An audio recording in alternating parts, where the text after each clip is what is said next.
Okay, guys, so here I am talking about the different examples in the that I shared with you for the promise so you can understand the rubric a little deeper.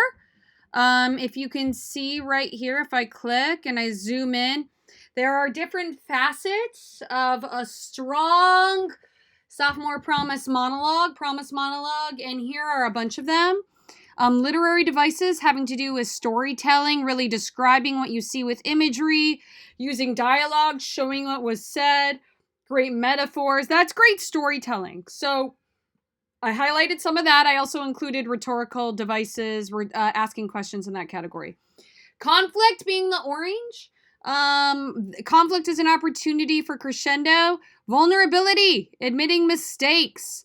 It's really important in this monologue, so I highlighted that in blue. The problem with human behavior, illustrating the problem with humans in red. The promise thesis, like actually stating the promise and how you will grow in green. Call to action at the end, inspiring other people to do the same, and any sort of connection to the Holocaust and negative human behavior. So you have 4 different scripts in this document. I will go ahead and I will put a link to each video of this monologue for your convenience within the document. I just wanted to kind of like briefly as I can talk about each one and what I was seeing.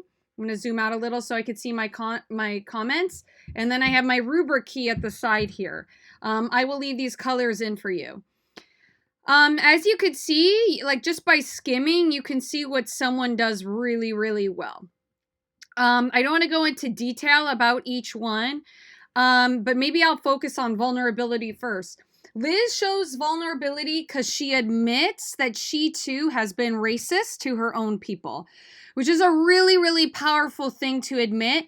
But having self-hatred towards your own people for how you look, that's a very common theme, a common human behavior. So she's admitting, like all this red right here, she's admitting that she actually believes the stereotypes. Kids with this skin at 15 become drug addicts. She's admitting that she believed that that would be her. Now, real quickly, the yellow, those are like quotes. When you actually quote what people have said, that's really, really powerful. And then you'll see a lot in these monologues, something called rhetorical questions. That's when you ask a question to get the audience to think. So, are you telling me that their skin defines them? Right? That really gets the audience to think like, wow, I'm part of the problem too. And what she does so well is she repeats the question so many times that helps her to build a crescendo when she's getting her audience to think. And you'll see that in the performance. Sometimes I wear a mask. If that one doesn't satisfy me, I wear another mask. So the blue, again, is admitting that you have made a mistake. She's admitting that she's been ashamed of who she is. And the green is growth. It's time to stop. It's time to stop because I'm not going to let these kids of kinds of stereotypes get in my way of success.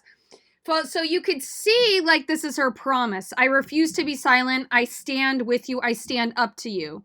So she doesn't necessarily say, I promise, but she's talking right at the people who are responsible for the stereotypes, and she's saying she's promised to stand up. Racism needs to stop. We need to show these white folks. Okay, saying we is a call to action, really inspiring the audience. I love the true colors of Latinos, call to action. So I'm going to keep talking through these, but I'll focus on vulnerability. So here we go, Ladise. She admits that she was a bully and that she bullies people, but then she explains why. So all of this blue, she talks about the reason that she hurt people, and she illustrates the cycle of victimization, which is what caused the Holocaust. So she's connecting to history, right? People hurt people hurt people. Hitler is hurt, so he hurts others, and Nazis are hurt by what's going on with the economy, and they hurt others. She's saying that she was so hurt by her dad leaving, right? And not being there during her basketball games that she becomes a bully, right? And then great storytelling by her talking about the jokes that she heard. People joking about people who don't have a father, right? And her saying like she can really relate to this hatred that people feel because she hates her own father. Such powerful vulnerability. And she's saying right in here, a human problem that we have as people is we have so much pain inside and we keep it locked up. Great storytelling. She talks about the girls who go shopping with their fathers that she sees and she's jealous of. Okay, and she's just saying that a human problem is we're hurt, we keep it inside. And then she says she promises to not be like her father. Promising to not be like someone that you don't want to follow in the footsteps of, that's enough of a promise. A lot of AGR kids make a promise like that, like to not to repeat history. I promise to stop the cycle of victimization. I also promise not to bully anyone anymore. Great. Really great. She has that connection to history. She doesn't have the call to action. That's what I would tell her to add, where she's trying to inspire the audience. But her just being so vulnerable right here is inspiring the audience. Okay. Carla's story. Very brilliant with storytelling because she has so many rhetorical questions. And she has so much imagery and so much evidence about why America's so messed up. I really should highlight parts of this in red. She is just really great at illustrating why the country is very messed up.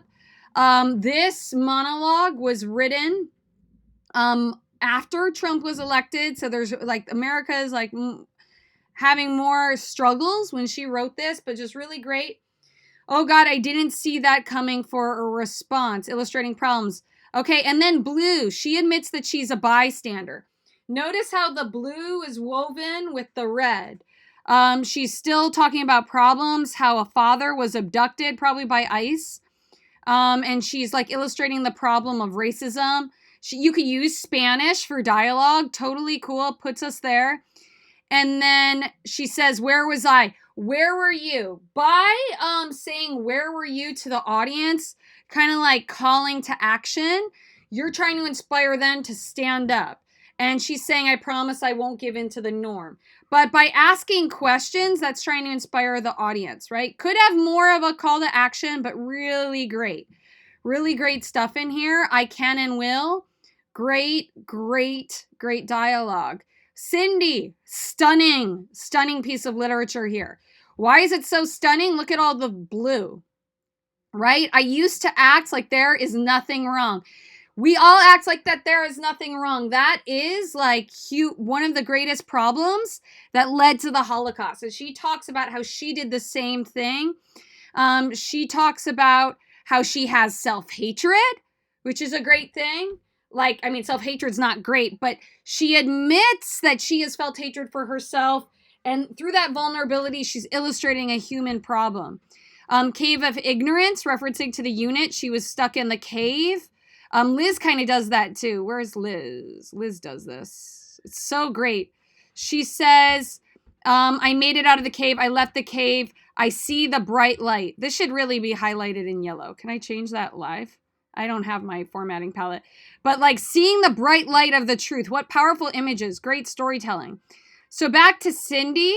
Like everything is going to be okay. She's using dialogue, telling a great story. I hate the most is that I didn't attend the funeral. She's really opening up about regrets that she had.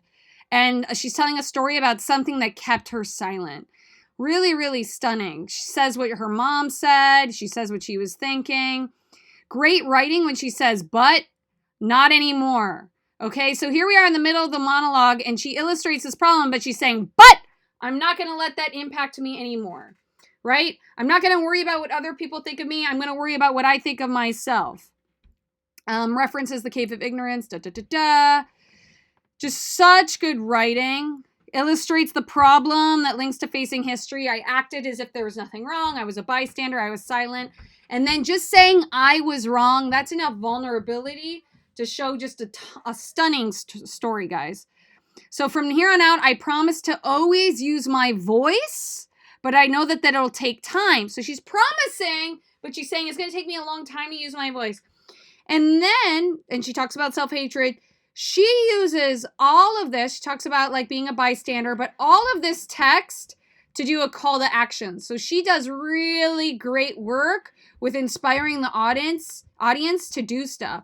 You have a voice. Use it. Speak up. Make yourself heard. Whatever it takes, just find your voice. So Cindy is very quiet. She's a very shy person. And when you see her performance, she's up there and she's talking and she's kind of soft, right? And Carla does such a great job with her vocal choices. Cindy, like, her text in itself is so powerful. It's a crescendo in itself. And when you do, fill the damn silence. We are capable of so much more, but we need to change the world. Right? Like, it's so beautiful. People are going to tell you who you are your whole life. Like, that is such a problem in society. Society's going to tell you who you're supposed to be. But you got to stand up, guys. I believe in you. You want people to look at you differently? Make them. Okay, so she's really inspiring the audience. I'm trying to inspire you through Cindy's words. You want to change things, you're going to have to go out there and change them yourself. Because there isn't no one in the world who will do it but you. So she's being very inspirational here. Great. Best call to action. There has to be something good in this screwed up world, right? It should probably be yellow, a great rhetorical question. But it's almost like she is promising here to be the one good thing, the one bright light in the screwed up world. You guys are my bright light. You got this. Please go ahead and write about which one is your favorite monologue and why. Watch the different monologues. I believe in you.